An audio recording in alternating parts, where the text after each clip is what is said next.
Welcome back, it's Nine, and today we are going to be discussing the cracks that are starting to form in the Xbox Foundation when we talk about them discussing how they're going to be bringing everybody from current gen over to next gen with them, even if they don't buy a next gen console. And we're also going to be talking about Halo Infinite. Now, before we get into that, if you haven't subscribed already, please hit that subscribe button, hit that notification bell to get notified about all my upcoming videos, and hit the like button. It helps the channel a ton. And if you want to support the channel a little more, consider becoming a member. The details will be in the description. Now let's get right into this, starting with this article that comes from WCCFtech.com titled McCaffrey, Next Gen XSX and PS5 games are being held back by current gen consoles, multiple sources say.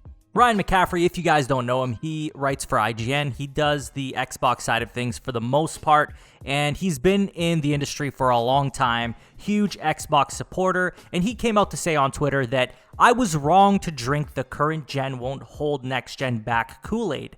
I've talked to enough people now, it might make sense for some games, but not AAA games, system seller kinds of big budget productions. Cut bait on the old hardware. I want to see what the new stuff can do. And then Shinobi602, you guys might be familiar with this person as well. Big insider when it comes to the games industry, says games will always be developed with the lowest common denominator. I hate to even approach it negatively because it's not, honestly. Cross-gen games are fine, but if you want the same experience across the board, including lower SKU, you have to design around that feature set. Now here's the thing. This has been, talked about a lot. I've discussed it. I've seen a lot of other people discuss it. It truly was just common knowledge, in my opinion. I feel like it was obvious why it was a problem, and Phil Spencer came out and says, well, that's a meme that it would hold it back. No, clearly it's not a meme. Come on, man. Like, it blew my mind when he said that, and then everybody just jumped on that wagon like, yeah, he's right. Because it's just that simple, You just change this. Like, no, that's not how it works. You have to work around the lowest common denominator. That's exactly what I've been saying in my previous videos, and you can even check back. I've been saying that for a while. I was never saying that, yes, it's a great thing that they're bringing games to everything. No, it's not. Yes, it sounds consumer friendly. Yes, it sounds amazing that you wouldn't have to go out and get a next-gen console to experience next-gen games. But at the same time, you got to think about it like this. Why would you want to deliver the same experiences you were doing previously just to keep everyone in the loop? That doesn't make sense, right? If you want to create new experiences, you want to go a level beyond, right? You have to make sacrifices. And at the end of the day, look, if you don't want to go out and get a next-gen console, then don't. Play on the current gen consoles, whatever comes to it, enjoy it. There's a lot to enjoy there. When the time comes that the consoles become affordable to the masses, then they can go ahead and jump on the wagon, or they can decide not to. It's up to them. Ultimately, it's not a right to play video games, guys. It's not a right. It's a privilege. Like, it's an expensive hobby. You know what I mean? Like, you have to go out and purchase these expensive consoles. You have to purchase these expensive games. It's not like you are entitled to own the latest games. You are entitled to have the latest consoles. That's not how it works, right? It's a product. The same way you're not entitled to go out and buy the latest phone just because you deserve it. This is the same thing here. You have to have the money to do it. Unfortunately, I do understand that not everybody can afford these kind of things, but that is the reality that we live in. You don't just get to have something. You need to buy it. And to be honest, I don't think that the people who are able to spend that money should be held back because, not everybody can go out and purchase that new thing.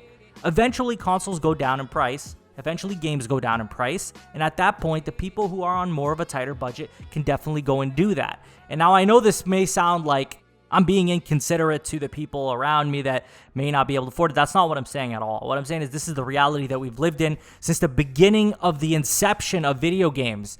It was a hobby, an expensive one. Nothing's changed in that regard. So I don't think anybody should expect that to change. I don't think you should feel entitled to use your same 7-year-old hardware for the next 3 years after that. That's just like unfair. That's not realistic to think that you're going to be able to play everything on that. If you want a machine that you're going to be able to play games on for way longer, go and buy a PC, scale down the graphics. You're going to be able to use that PC for a long time, and you can update components as you go along.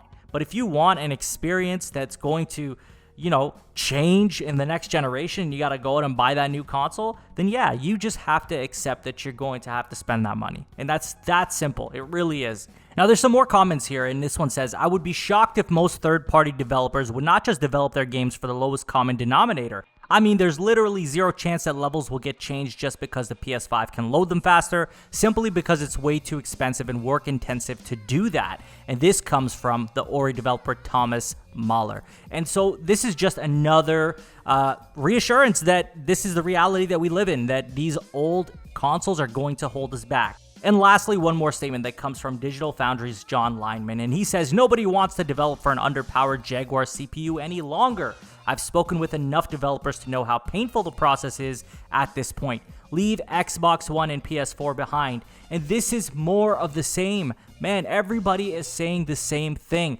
Nobody wants you to develop for old consoles for next gen. We want the next gen experience. So while Xbox is out here talking about how we want to bring everybody along, yeah, everybody doesn't want to come along, my guy. Everybody doesn't want to experience last-gen game experiences on their next-gen consoles. How do you mess up this bad? It's funny because they come at it with a mindset of, we want to be consumer-friendly, we want to be everybody's best buddy, but you're forgetting the fundamentals of what makes next-gen consoles amazing.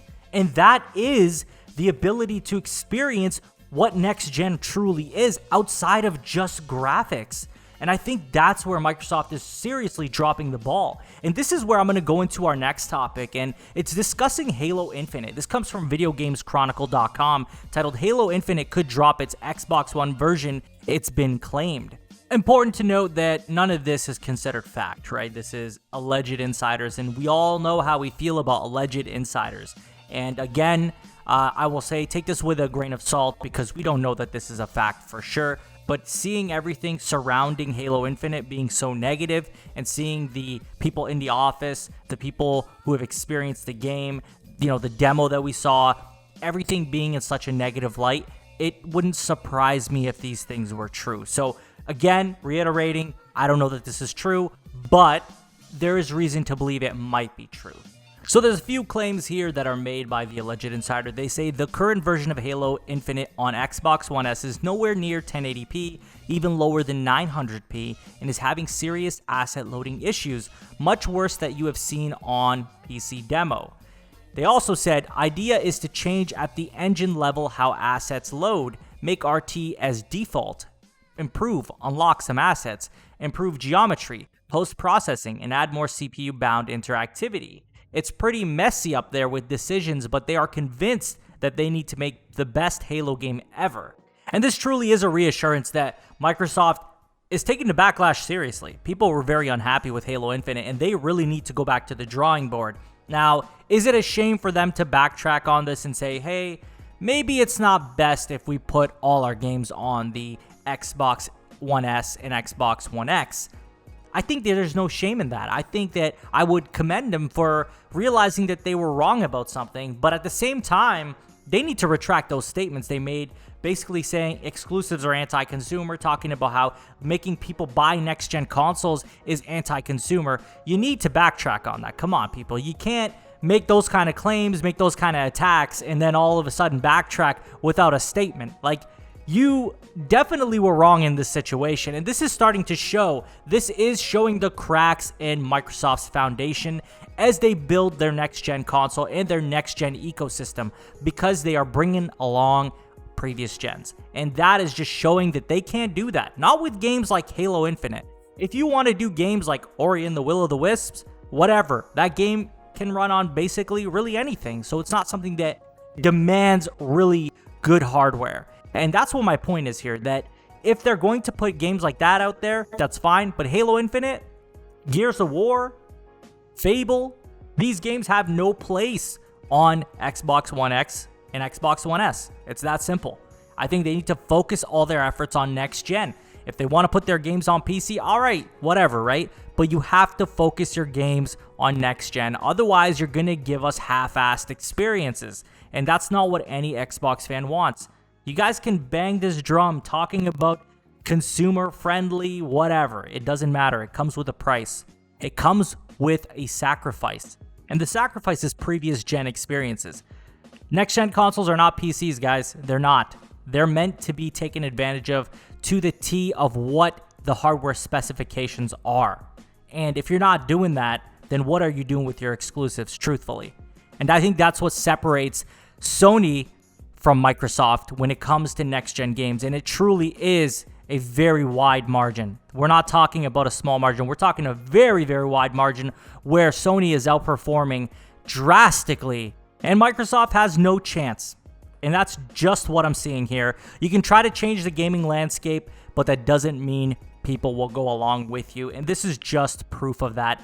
And again, I could be wrong about this Halo Infinite thing. Maybe they aren't dropping the Xbox One version. But you know what I'm not wrong about? All these developers coming out saying that they do not want to develop for last-gen consoles.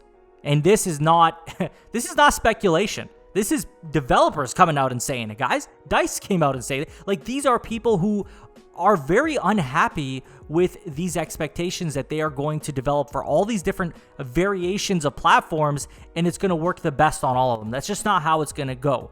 And if you guys want to look any further, look at PC games and just how badly games are optimized.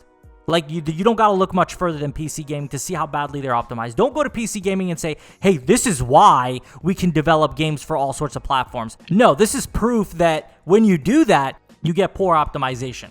You get games that don't truly take advantage of the hardware that they're on. And it's that simple.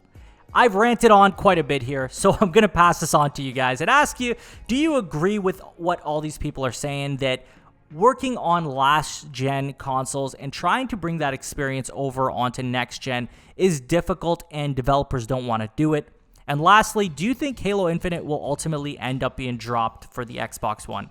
Let me know in the comments. As always, if you haven't subscribed, please hit that subscribe button, hit that notification bell to get notified about all my upcoming videos, hit the like button, follow me on Twitter, link will be in the description, share this video with a friend, and if you're looking to support the channel a little more, consider becoming a member. Details will be in the description. As always, I will talk to you guys on the next one. Take care.